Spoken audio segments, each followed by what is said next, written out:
First generation romantic poet William Wordsworth কর্তৃক সংকলিত একটি বিখ্যাত কবিতা হলো the world is too much with us. The world is too much with us কবিতাটির বেঙ্গলি অ্যানালাইসিস নিয়ে আলোচনা করব।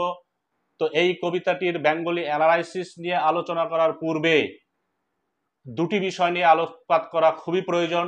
অ্যাকচুয়ালি এই কবিতার মধ্য দিয়ে উইলিয়াম ওয়ার্ডসওয়ার্থ কি বোঝাতে চেয়েছেন, 2 নম্বর এই কবিতার সম্পর্কে কিছু ইম্পর্টেন্ট ফ্যাক্ট, সেই বিষয়গুলো জেনে নেওয়া খুবই প্রয়োজন।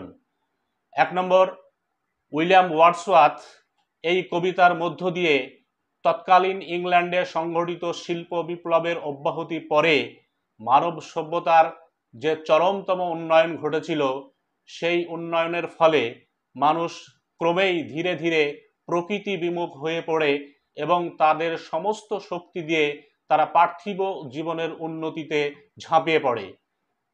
কিন্তু কবি উইলিয়াম ওয়ার্ডসওয়ার্থ ছিলেন রোমান্টিক পোয়েট, তিনি নেচার প্রেমিক অর্থাৎ কবি প্রকৃতি প্রেমিক কবি ছিলেন।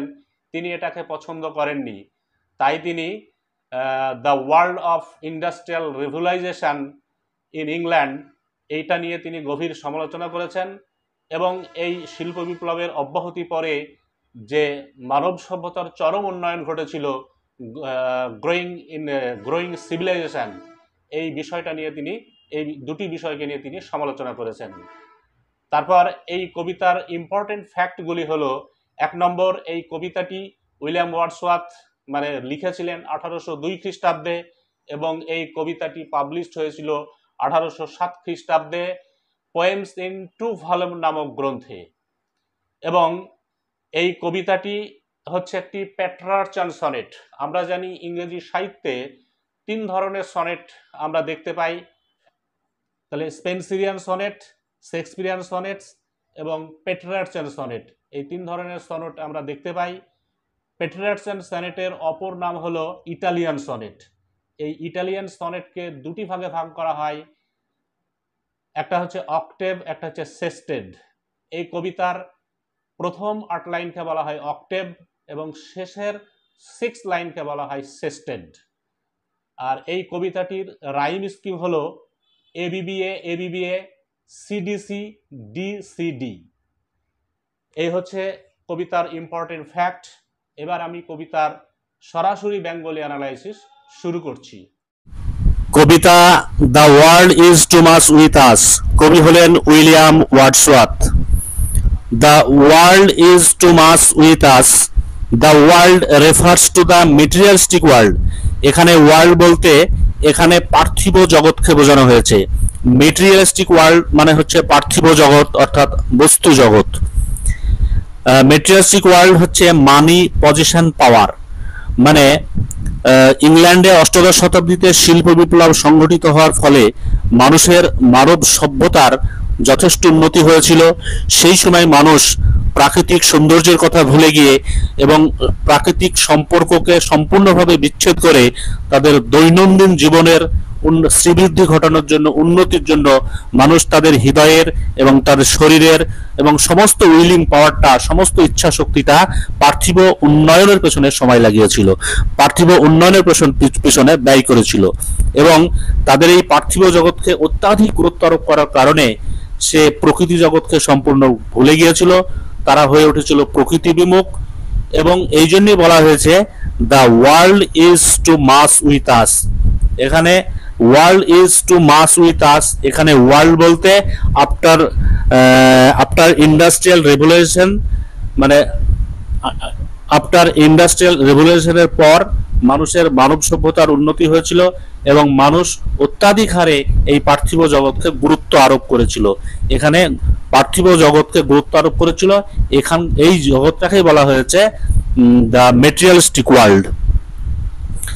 এই কারণে কি হয়েছিল, দ্যাট ইজ ওয়াই, এই কারণে we human beings have been become too much absorbed, মানে আমরা মানুষেরা এতটা বেশি অ্যাবজর্বড হয়ে পড়েছিলাম ইন মেটেরিয়ালিস্টিক ওয়ার্ল্ড, এই পার্থিব জগতের উপর এতটাই আমরা নিমগ্ন হয়ে পড়েছিলাম। কি করেছিলাম? নিমগ্ন হয়ে পড়েছিলাম that we do not feel connected anymore with nature. আমরা কখনোই এটা অনুভব করিনি যে প্রকৃতির সঙ্গে আমাদের একটা সম্পর্ক স্থাপন করা প্রয়োজন। তাহলে আফটার ইন্ডাস্ট্রিয়াল রেভলিউশন মানুষ এই পার্থিব জগৎকে অত্যাধিক হারে গুরুত্ব আরোপ করেছিল। এটাকেই বলা হয়েছে the world is too much with আস, মানে আমরা এই পার্থিব জগৎকে অত্যাধিক গুরুত্ব আরোপ করেছি। লেট অ্যান্ড সুন, লেট মানে হচ্ছে আর্লিয়ার ডেজ, অতীত দিনের কথা বলা হয়েছে, অ্যান্ড সুন, সুন মানে হচ্ছে কামিং ডেজ, যে দিনগুলো আগামীতে আসছে। তাহলে যে দিনগুলো অতিবাহিত হয়ে গেছে এবং যে দিনগুলো আমাদের সামনে আসছে, গেটিং অ্যান্ড স্পেন্ডিং, গেটিং মানে হচ্ছে উপার্জন, স্পেন্ডিং মানে হচ্ছে সেই উপার্জনের ব্যয়। তাহলে অতীতে এবং ভবিষ্যতে যে দিনগুলো আমাদের সামনে আসছে, আমরা উপার্জন এবং ব্যয় এই সমস্ত করেই আমাদের সময় আমরা কাটিয়ে দিয়েছি। উই লে, লে শব্দের অর্থ হচ্ছে পুট, পুট মানে রাখা। তাহলে আমরা কি করেছিলাম, আমাদের সমস্ত শক্তিকে লে মানে রেখেছিলাম, ওয়েস্ট আওয়ার পাওয়ার্স মানে আমাদের সমস্ত শক্তিকে, পাওয়ার্স মানে শক্তি, আমাদের হৃদয়ের, আমাদের মনের সমস্ত শক্তিটাকে আমরা অতিবাহিত করেছিলাম উপার্জন এবং ব্যয়বহুলতার মধ্য দিয়ে। অর্থাৎ এই পার্থিব জগতের, এই বস্তু জগতের উন্নয়নের জন্য আমাদের হৃদয়ের সমস্ত শক্তিকে আমরা ব্যয় করেছিলাম উপার্জন এবং ব্যয়ের মধ্য দিয়ে। আমরা অর্থাৎ এই ওয়ার্ল্ড ইজ টু মাস, অর্থাৎ এই পার্থিব জগৎকে আমরা এতটা বেশি গুরুত্ব দিয়েছিলাম যে আমরা প্রকৃতি থেকে সম্পূর্ণ বিমুখ হয়ে গিয়ে আমরা আমাদের সমস্ত শক্তিটাকে উপার্জন এবং ব্যয়ের মধ্যে নিমজ্জিত করেছিলাম। এই কারণে আমরা কি করি, এই কারণে আমরা প্রকৃতির সঙ্গে কোনো রকম সম্পর্ক স্থাপন করতে পারিনি। Little we see in nature that is ours, little we see মানে খুব কম পরিমাণে আমরা দেখতে পাই ইন নেচার প্রকৃতির মধ্যে, দ্যাট ইজ আওয়ার্স যেগুলো হচ্ছে আমাদের। অর্থাৎ প্রকৃতির মধ্যে যে প্রাকৃতিক সৌন্দর্য ছড়িয়ে আছে সেই সৌন্দর্যর উপস্থিতি আমরা খুব কমই লক্ষ্য করতে পারি। মানে মানুষ তাদের পার্থিব জীবন নিয়ে অত্যাধিক নিমজ্জিত হওয়ার কারণে এই প্রকৃতি জগতের যে প্রাকৃতিক সৌন্দর্য, সেই সৌন্দর্য এই মডার্ন পিপল অর্থাৎ আধুনিক মানুষের মনের মধ্যে খুবই কমই ধরা পড়ে এবং খুব কম চোখে দেখতে পাই। We have given our hearts away a sordid boon, we have given our hearts away মানে আমাদের হৃদয়টাকে আমরা অ্যাওয়ে মানে উঠিয়ে নিয়েছি, সরিয়ে নিয়েছি। কোথা থেকে? প্রকৃতি জগৎ থেকে। এ সর্ডিড বোন, এটা হচ্ছে সর্ডিড বোন। সর্ডিড বোন এটার অর্থ হচ্ছে উপহার, ওর্থলেস গিফট, ভ্যালুলেস গিফট মানে মানে অর্থহীন বা মূল্যহীন একটি উপহার। Sordid refers to a depressing unpleasant gift, sordid বোনটাকে বলা হয়েছে হতাশাজনক এবং মনোরমহীন একটি উপহার। তাহলে সর্ডিড বোনটা কি? সর্ডিড বোনটা হচ্ছে ভ্যালুলেস একটি গিফট। কারণ এইখানে সর্ডিড বোন বলা হয়েছে এটাই যে আফটার ইন্ডাস্ট্রিয়াল রেভলিউশন ইন ইংল্যান্ডে শিল্প বিপ্লবের পরে মানুষের মানব সভ্যতার অগ্রগতি হয়েছিল এবং মানুষ তার সামাজিক অর্থনৈতিক উন্নতি ঘটানোর জন্য তারা প্রকৃতি বিমুখ হয়ে প্রকৃতির সঙ্গে সমস্ত রকম সম্পর্ক বিচ্ছেদ করে প্রাকৃতিক সৌন্দর্য উপভোগ না করে তারা তাদের পার্থিব উন্নয়নের পিছনে সময় ব্যয় করেছিল। এবং এই যে সময় ব্যয় করার ফলে সামাজিক উন্নয়ন একটু ঘটেছিল। কবি বলেছেন, ইন দ্য পোয়েম সর্ডিড বোন means the materialistic progress of society, অর্থাৎ সামাজিক ব্যবস্থার যে মানে দৈনন্দিন জীবনে অর্থাৎ ম্যাটেরিয়ালিস্টিক ওয়ার্ল্ডের অর্থাৎ এই বস্তু জগতের যে সামাজিক উন্নতি ঘটেছিল মানুষের নিরন্তর প্রচেষ্টার ফলে, প্রকৃতি বিমুখ হয়ে মানুষের নিরন্তর প্রচেষ্টার ফলে যে সামাজিক উন্নয়ন হয়েছিল এটাকেই বলা হয়েছে সর্ডিড বোন। মানে এটা হচ্ছে একটি ভ্যালুলেস উপহার। মানে এটা ভ্যালুলেস বলেছেন এই কারণেই কারণ কবি উইলিয়াম ওয়ার্ডসওয়ার্থ হলেন একজন প্রকৃতি প্রেমিক কবি। তিনি হচ্ছেন first generation of romantic poet. তিনি মনে করেন প্রকৃতি জগতের মধ্যে প্রকৃতির সমস্ত উপাদানের মধ্যে ঐশ্বরিক মানে ক্ষমতার উপস্থিতি আছে, তাই তিনি প্রকৃতিকে বেশি বেশি করে পূজা করেন এবং প্রকৃতিকে তিনি ভালোবাসেন। কিন্তু আফটার ইন্ডাস্ট্রিয়ালাইজেশন ইন ইংল্যান্ড, মানে ইংল্যান্ডে শিল্প বিপ্লব ঘটার পরে মানুষ সেই প্রকৃতি বিমুখ হয়ে এবং সামাজিক উন্নয়ন ঘটানোর জন্য তারা তাদের হৃদয়ের, তাদের মনের, শরীরের সমস্ত শক্তিকে সঁপে দিয়েছিল তাদের সামাজিক উন্নয়নের জন্য। এই উন্নয়নটা তাই কবি মনে করেছেন এটা হচ্ছে একটা ওর্থলেস, ভ্যালুলেস একটি গিফট। এটাই হচ্ছে সরডিড বোন। এটাকেই তিনি ওর্থলেস, ভ্যালুলেস একটি গিফট বলে মনে করেছেন, যেহেতু কবির কাছে প্রাকৃতিক সৌন্দর্যটাই আসল, প্রাকৃতিক সৌন্দর্যটাই এই মেটেরিয়ালিস্টিক ওয়ার্ল্ডের চাইতে অনেক বেশি তার কাছে গ্রহণীয়। সেই জন্য এই মানুষের প্রকৃতি বিমুখ হয়ে সামাজিক উন্নয়নের সমস্ত প্রচেষ্টাকে এবং এই প্রচেষ্টার ফলে তাদের যে উন্নতি, সেই উন্নতিটাকে তিনি সরডিড বুন বলে মনে করেছেন, ভ্যালুলেস, ওর্থলেস, আনপ্লিজেন্ট একটি গিফট বলে তিনি মনে করেছেন। The sea that bares her bosom to the moon. This sea মানে এই সমুদ্রটি, এখানে সমুদ্রকে পার্সোনিফিকেশন করা হয়েছে, পার্সোনিফাই করা হয়েছে। আমরা জানি ইংরেজি সাহিত্যে পার্সোনিফিকেশন একটা বিষয়। পার্সোনিফিকেশন হচ্ছে figure of speech. Personification is a figure of speech in which inanimate object and natural object are attributed with the living being. অর্থাৎ প্রকৃতির মানে কোনো বস্তুকে একটা জীবন্ত প্রাণী হিসাবে মনে করাটাই হচ্ছে এখানে পার্সোনিফিকেশন। তো এখানে সমুদ্রকে পার্সোনিফাই করা হয়েছে, একটি ব্যক্তি হিসাবে করা হয়েছে, ব্যক্তি হিসাবে কল্পনা করা হয়েছে। এখানে সমুদ্রকে একটি সুন্দরী, বিউটিফুল গার্লের সঙ্গে তুলনা করা হয়েছে। একটা বিউটিফুল সুন্দরী গার্ল দ্যাট বিয়ার্স। বিয়ার্স মানে হচ্ছে এখানটায় উন্মোচিত করা, প্রকাশিত করা, হার বুজুম তার সৌন্দর্য, বুজুম মানে সৌন্দর্য, টু দ্য মুন এখানে চাঁদের কাছে, মানে এই সমুদ্র তার সমস্ত সৌন্দর্যটাকে বিকশিত করেছে, প্রকাশ করেছে চাঁদের কাছে। অর্থাৎ এই সুন্দরী নারীরূপ এই সমুদ্রটি তার সমস্ত সৌন্দর্যটাকে উন্মোচিত করেছে, প্রকাশিত করেছে চাঁদের কাছে। অর্থাৎ রাত্রিবেলায় যখন আকাশে চাঁদের আলো ফোটে এবং সেই চাঁদের আলো যখন এই সূর্যের মানে এই চাঁদের আলো যখন এই সমুদ্রের ঢেউয়ে এসে পতিত হয়, তখন চাঁদের আলোয় চলমান সমুদ্রের যে ঢেউ, সেই ঢেউয়ের একটা অত্যাধিক মানে মহিমাপূর্ণ একটা সৌন্দর্যের সৃষ্টি হয়। এই যে সৌন্দর্য মানে চাঁদের আলোয় সমুদ্রের ঢেউয়ের যে নয়নভিরাম দৃশ্য, এই দৃশ্যটাকেই কবি বলেছেন। এবং এই দৃশ্যের প্রতি আজকের যুগের মানুষের মনোযোগ খুবই কম।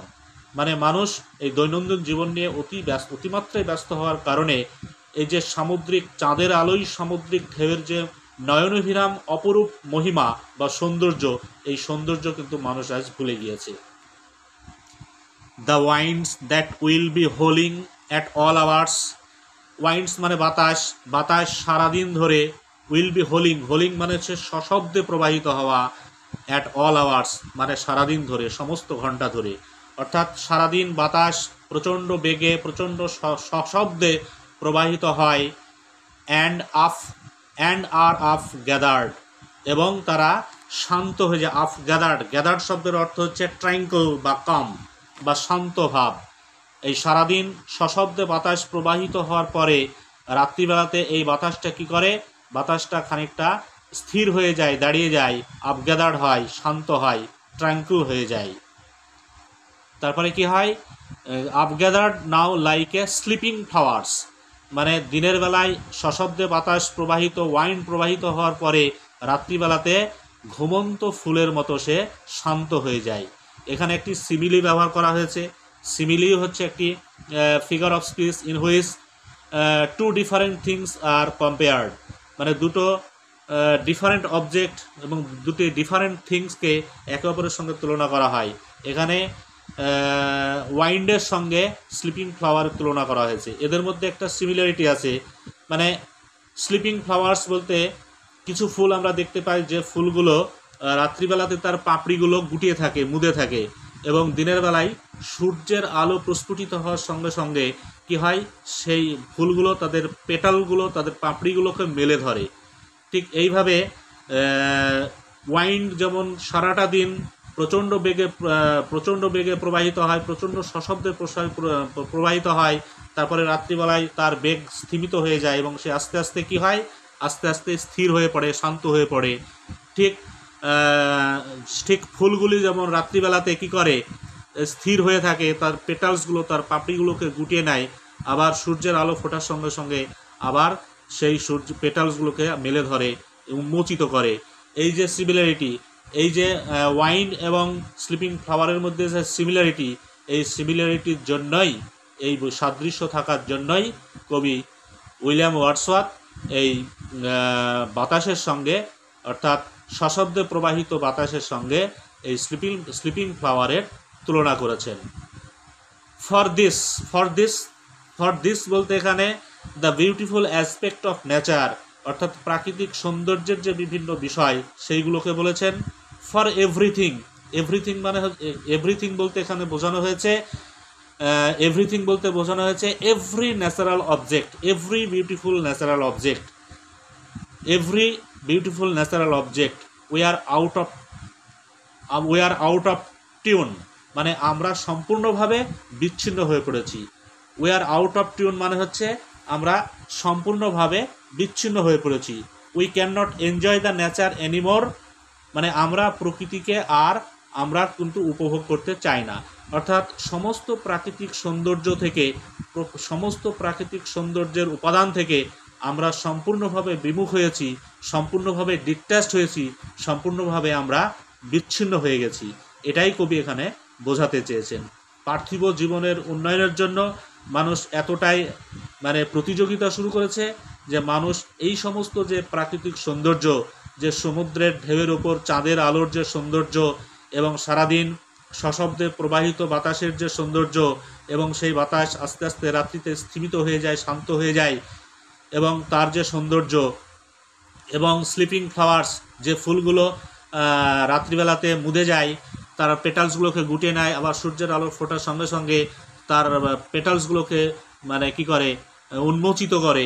এই যে সৌন্দর্য, এই সৌন্দর্য থেকে মানুষ সম্পূর্ণ বিমুখ হয়েছে তাদের পার্থিব উন্নয়নের পেছনে শক্তি ব্যয় করার জন্য।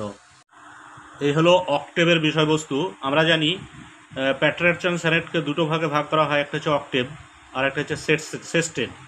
প্রথম 8 লাইনে কবি উইলিয়াম ওয়ার্ডসওয়ার্থ এখানে তার সমস্যার কথা তুলে ধরেছেন, এবং শেষ 6 লাইন অর্থাৎ সেস্টেডে তিনি এর সলিউশনের কথা বলবেন। এখানে তিনি সলিউশনের কথা বলবেন। এখানে কি বলা হয়েছে, look at the first line of the sested, it moves us not, এটা আমাদেরকে খুব একটা প্রভাবিত করে না, মানে এটা প্রভাবিত করে না। এটা বলতে it refers to the beautiful aspect of nature, মানে প্রকৃতির যে সৌন্দর্য, সেই সৌন্দর্য আমাদেরকে খুব একটা বেশি প্রভাবিত করে না। মানে ইংল্যান্ডের বেশিরভাগ মানুষ যখন দৈনন্দিন জীবনযাত্রার মান উন্নয়নের জন্য র্যাট রেস প্রতিযোগিতায় মেতে উঠেছে, ঠিক সেই মুহূর্তেও কিন্তু উইলিয়াম ওয়ার্ডসওয়ার্থ তিনি কিন্তু তাদের সঙ্গে সহমত পোষণ করেননি। তিনি প্রকৃতির সঙ্গে সম্পর্ক স্থাপন করতে যান এবং প্রকৃতির সৌন্দর্য নিয়ে তিনি চিন্তাভাবনা করতে যান, যে চিন্তাভাবনা ইংল্যান্ডের অন্যান্য মানুষেরা করে না। ঠিক সেরকম একটা জায়গাতে যখন তিনি লোনলিনেস, একাকিত্ব বোধ করছেন, সব মানুষ যখন পার্থিব উন্নয়নের পেছনে ছুটছে, তখন তিনি পার্থিব উন্নয়নের পেছনে না ছুটে প্রাকৃতিক সৌন্দর্যের দিকে তিনি অগ্রসর হচ্ছেন। আর ইট মুভস আস নট, মানে এই প্রাকৃতিক সৌন্দর্য আমাদেরকে খুব একটা প্রভাবিত করে না। তখন তিনি কি বলছেন, গ্রেট ঈশ্বর, গ্রেট গড, হে গ্রেট গড, হে পরমেশ্বর, হে গ্রেট মানে ঈশ্বর, I would rather be a pagan suckled in a creed outworn. তখন তিনি বলছেন, আমি বরং বি এ প্যাগান। প্যাগান হচ্ছে গ্রিক দেশের একটি ধর্ম, তাকে বলা হয় প্যাগান। সাকলড শব্দের অর্থ হচ্ছে স্তনপান করা। আমরা জানি স্তন্যপায়ী প্রাণীরা তাদের বুকের দুধ দিয়ে তার সন্তানদের লালন পালন করে, তাদের সন্তানদের মানে বড় করে তোলেন। ইন এ ক্রিড মানে হচ্ছে বিলিফ বা ধর্মীয় বিশ্বাস। আউটর্ন মানে হচ্ছে সেকেলে, ব্যাকডেটেড, পুরানো। তাহলে এই অবস্থায় দাঁড়িয়ে ঈশ্বরের উদ্দেশ্যে তিনি বলেছেন যে ইংল্যান্ডের বেশিরভাগ মানুষ যখন পার্থিব উন্নয়নের পেছনে সময় ব্যয় করছে, অর্থ অপচয় করছে এবং সময় নষ্ট করছে, ঠিক সেই মুহূর্তে তিনি প্রকৃতির দিকে ছুটে যেতে চান সেই জন্য তিনি খ্রিস্টানিটি ত্যাগ করে বরং কি করবেন, I would be rather be a pagan, আমি প্যাগান ধর্মে ফিরে যাব, মানে আমি প্যাগান ধর্মাবলম্বী মানুষের সঙ্গে মিশে যাব। কারণ আমরা জানি প্যাগান মানে গ্রিক দেশের প্যাগান ধর্ম মতে সেই প্যাগান ধর্মাবলম্বী মানুষেরা প্রকৃতিকে ওরশিপ করত এবং প্রকৃতিকে পূজা করত, এবং তারা মনে করত যে প্রকৃতির প্রত্যেকটা বস্তুর মধ্যে ঐশ্বরিক সত্তার উপস্থিতি আছে। এই বলে গ্রিক দেশের প্যাগান ধর্মমতের বিশ্বাসী মানুষেরা প্রকৃতিকে পূজা করত। এবং উইলিয়াম ওয়ার্ডসওয়ার্থ তিনি খ্রিস্টানিটি ত্যাগ করে, যেহেতু তার ধর্মের মানুষেরা, ইংল্যান্ডের মানুষেরা প্রকৃতিকে অবহেলা করছে, প্রকৃতির সৌন্দর্য উপভোগ না করে পার্থিব উন্নয়নের পেছনে ছুটছে, তাই তিনি তাদের সঙ্গে না থেকে তিনি প্যাগান ধর্মে তিনি চলে যেতে চান। যেহেতু প্যাগান ধর্মে যদি তিনি চলে যান তাহলে প্রকৃতিকে উপভোগ করার তিনি সুযোগ পাবেন। এই জন্য তিনি বলেছেন যে খ্রিস্টানিটি ত্যাগ করে তিনি সেকেলে ব্যাকডেটেড সেই প্যাগান ধর্ম বিশ্বাসে তিনি চলে যেতে চান। সো মাইট যদি এটা হয়, মানে আমি সত্যিই যদি প্যাগান ধর্মে ধর্মান্তরিত হয়ে যাই, আই স্ট্যান্ডিং অন দ্য প্লিজেন্টলি, আমি দাঁড়িয়ে দাঁড়িয়ে, কোথায় দাঁড়িয়ে দাঁড়িয়ে, অন দ্য প্লিজেন্টলি, মনোরম যে ঘাস, সবুজ ঘাস ল্যান্ড বা ঘাস ভূমি, সেই ঘাস ভূমিতে দাঁড়িয়ে দাঁড়িয়ে হ্যাভ গ্লিমসেস মানে দৃষ্টিগোচর হওয়া, তিনি দেখতে পাবেন। তাহলে সবুজ ঘাস গালিচার উপর দাঁড়িয়ে তিনি দেখতে পাবেন, that would make me less forlorn, এটা আমাকে একাকিত্বের হাত থেকে মুক্তি দেবে। ফার্লন শব্দের অর্থ হচ্ছে ডেজোলেট মানে হচ্ছে পরিত্যক্ত। কবি নিজেকে পরিত্যক্ত মনে করেছেন এই জন্য যে ইংল্যান্ডের সমস্ত মানুষ তার পার্থিব উন্নয়নের পেছনে সময় নষ্ট করছে, প্রকৃতি থেকে বিমুখ হয়ে প্রাকৃতিক সৌন্দর্য উপভোগ না করে সমস্ত মানুষ যখন দৈনন্দিন জীবনের জন্য র্যাট রেস বা ইঁদুর দৌড় প্রতিযোগিতায় মেতে উঠেছে, সেই সময়তে তিনি একাকিত্ব বোধ করতেন, মনে হতো যেন তিনি পরিত্যক্ত, তার দিকে কেউ ঘুরে তাকায় না। তিনি যদি প্যাগান ধর্মাবলম্বী মানুষের সঙ্গে মিশে যান, যদি তিনি গ্রিক দেশে সেই পৌত্তলিক ধর্ম গ্রহণ করেন, তাহলে প্রকৃতির মাঝে দাঁড়িয়ে, মানে বিস্তীর্ণ সবুজ ঘাসভূমিতে দাঁড়িয়ে তিনি এটা উপলব্ধি করতে পারবেন যে তিনি একা নন, তিনি পরিত্যক্ত নন, তিনি পরিত্যক্ত নন। এই ভাবনাটা তার মনের মধ্যে সৃষ্টি হবে এবং তিনি মনে করবেন যে তার একাকিত্বের হাত থেকে, ইংল্যান্ডের সমস্ত মানুষের কাছে সে একাকিত্ব হয়ে পড়েছিল, সেই একাকিত্বর হাত থেকে তিনি মুক্তি পাবেন। Have sight of Proteus rising from the sea, or hear old Triton blow his wreathed horn, মানে have sight of Proteus rising from the sea, sight মানে হচ্ছে দৃষ্টিগোচর হওয়া বা দেখতে পাওয়া, অফ প্রোটিয়াস হচ্ছে গ্রিক মাইথোলজি অনুসারে সি গড হচ্ছে প্রোটিয়াস। রাইজিং মানে ওঠা, ফ্রম দ্য সি সমুদ্র থেকে উঠবে। তাহলে আমি দেখতে পাবো গ্রিক সামুদ্রিক গড ঈশ্বর প্রোটিয়াসকে সমুদ্র থেকে ওঠা দেখতে পাবো। অথবা হিয়ার ওল্ড ট্রাইটনও হচ্ছে একটা সি গড, মানে গ্রিক মাইথোলজি অনুসারে সি গড ট্রাইটন, আমি শুনতে পাবো ট্রাইটন ব্লো মানে হচ্ছে বাজানো, হিজ রেড হর্ন মানে হচ্ছে শঙ্খধ্বনি, মানে আমি দেখতে পাবো গ্রিক সামুদ্রিক গজ প্রোটিয়াস যে সমুদ্র থেকে উত্থান হচ্ছে সেটা দেখতে পাবো। অথবা শুনতে পাবো গ্রিক গড মানে ট্রাইটন যে ট্রাইটন তার শঙ্খধ্বনি বাজাচ্ছে, সেই শঙ্খধ্বনিটা আমি শুনতে পাবো। তাহলে এখানে প্রোটিয়াস হচ্ছে গ্রিক গড, যার মধ্যে একটা প্রফেটিক পাওয়ার, অর্থাৎ মানুষের ভবিষ্যৎবাণী করার মতো একটা ক্ষমতা ছিল, এবং সে ইজিলি কিন্তু সে নিজের আকৃতি পরিবর্তন করতে পারত। তাহলে প্রোটিয়াস হচ্ছে sea god, Greek sea god, মানে গ্রিক মাইথোলজি অনুসারে প্রোটিয়াস হচ্ছে গ্রিক সি গড। সে এমন একজন ক্ষমতা সম্পন্ন ঈশ্বর বা গড, যিনি কি করতে পারেন, মানুষের ভবিষ্যৎবাণী করতে পারতেন এবং সে নিজের আকার পরিবর্তন করতে পারতেন। অন্যদিকে ট্রাইটন হলো sea god, the son of another sea god Neptune, মানে অন্য একজন সি গড নেপচুন তার পুত্র হলেন ট্রাইটন। এই ট্রাইটনের একটা নির্দিষ্ট একটা মানে স্বতন্ত্র বৈশিষ্ট্য ছিল, তিনি ছিলেন হাফ হিউম্যান, তার দেহের অর্ধাংশটা ছিল মানুষের মতো অ্যান্ড হাফ ফিশ শেপ, এবং তার বাকি অর্ধাংশটা ছিল মৎস্য আকৃতি। আর এই ট্রাইটনের একটি বিশেষ বৈশিষ্ট্য হচ্ছে সমুদ্র যখন প্রচণ্ড উত্তাল হয়ে ওঠে, ভয়ঙ্কর রূপ ধারণ করে, তখন এই উত্তাল সমুদ্রকে শান্ত করার বিশেষ একটা ক্ষমতা কিন্তু এই সি গড ট্রাইটনের ছিল। তাই সমুদ্র যখন উত্তাল হতো তখন তিনি তার রেত হর্ন অর্থাৎ ফুলের মালার যে শঙ্খ, সেই শঙ্খ তিনি বাজিয়ে দিতেন এবং সঙ্গে সঙ্গে সমুদ্র ঠান্ডা হয়ে যেত, সমুদ্র শীতল হয়ে যেত, সমুদ্র শান্ত হয়ে যেত। এই হলো the world is too much with us কবিতাটির বেঙ্গলি অ্যানালাইসিস। আজকের মতো এখানে আমি শেষ করছি। তবে যাওয়ার আগে একটাই বিনম্র আবেদন, আপনারা যারা আমার ভিডিওটি দেখেন এবং শোনেন তাদের প্রত্যেকের কাছে আমার আবেদন, আমার এই চ্যানেলটি সাবস্ক্রাইব করবে এবং পাশে থাকা বেল আইকনটি বাজিয়ে অল নোটিফিকেশান অন করে রাখবে, যাতে পরবর্তী এই ধরনের ভিডিও আপনার মোবাইলে পৌঁছে দেয়। তো আজকে আরও নয়, দেখা হবে পরবর্তী ভিডিওতে। ততক্ষণ ভালো থাকবেন এবং সুস্থ থাকবেন। Best of luck everyone.